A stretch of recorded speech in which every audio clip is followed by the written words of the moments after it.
পয়ঃনিষ্কাশনের pipe ও manhole বসানোর জন্য গেল ৩ বছর ধরে ওয়াসা খোঁড়াখুড়ি করছে খুলনা মহানগরীর বিভিন্ন সড়কে। ফলে বছরের পর বছর ব্যবহার অযোগ্য হয়ে রয়েছে নগরীর ৬৭টি সড়ক এবং ৭৭টি গলিপথ। এসব সড়ক সংস্কারের কেসিসি কার্যাদেশ দিলেও শেষ হয়নি সড়ক সংস্কার, ফলে ভোগান্তি থেকে রেহাই মেলেনি নগরবাসীর। নগরীতে এমন চলাচল অযোগ্য সড়ক শতাধিক। বছরের পর বছর এই সকল সড়ক ব্যবহারে ভোগান্তির শেষ নেই বাসিন্দাদের।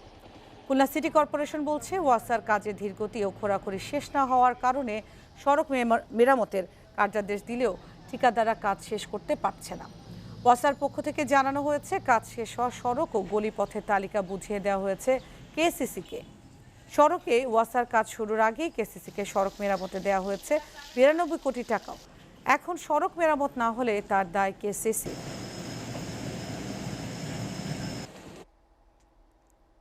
এ বিষয়ে আরও বিস্তারিত খবর জানাতে সরাসরি যোগ দিচ্ছেন সহকর্মী রকিবুল ইসলাম মতি। সড়ক সংস্কার শুরু না করতে পারার বিষয়ে খুলনা সিটি কর্পোরেশন কর্তৃপক্ষ কারণ হিসেবে কি বলছেন?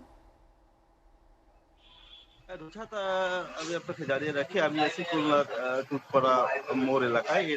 এটি হচ্ছে কবরখানা মোড়। সাধারণত এই অঞ্চলে যত মানুষ মারা যায় তার মৃতদেহ কিন্তু এখানেই দাফন করা হয়। সেই রাস্তার অবস্থা আপনার পিছনে দেখলেই বুঝতে পারছেন যে আসলে কি অবস্থায় রয়েছে। এরকম কিন্তু খুলনার মোট ৭০টি রাস্তা কিন্তু এরকম অবস্থায় রয়েছে।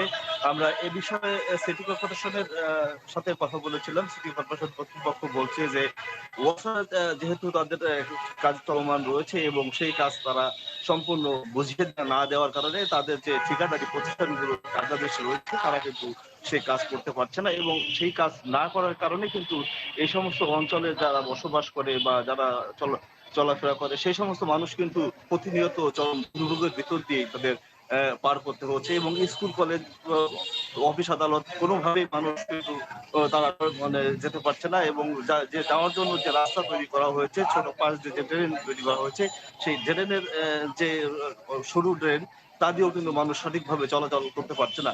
এবং এই যে বর্ষার সিজনেই কিন্তু এর প্রকোপ সবচাইতে প্রখর দেখা দিয়েছে বলে এখানকার যারা সাধারণ জনগণ যারা চলাফেরা করে তারা বলছে যে এই বৃষ্টির হওয়ার পরেই কিন্তু মানুষ চরম ভোগান্তিতে পৌঁছেছে, এবং তারা বলছে যে এই অবস্থা যদি চলতে থাকে তাহলে সামনে যে দিন যে আরো যে বৃষ্টির সময় আসছে তারা তারা তাদের বাড়ি থেকে এবং ঘর থেকে বেরোতেই পারবে না বলে তারা আশঙ্কা করছেন।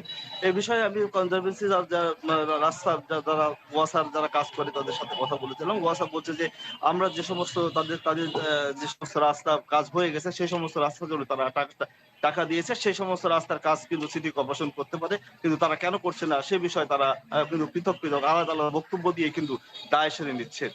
আসলে নাগরিক নেতারা বলছে যে এই কাজগুলো সঠিক সময়ে না হয় তারা উদ্বেগ প্রকাশ করেছে, এবং তারা বলছে যত তাড়াতাড়ি সম্ভব এই রাস্তাগুলো সংস্কার করার জন্য। এই ছিল অনুরোধ আমার কাছে খুলনা আর সিটি কর্পোরেশনের এলাকায় যে সমস্ত রাস্তা সংস্কার চলছে তার বিস্তারিত।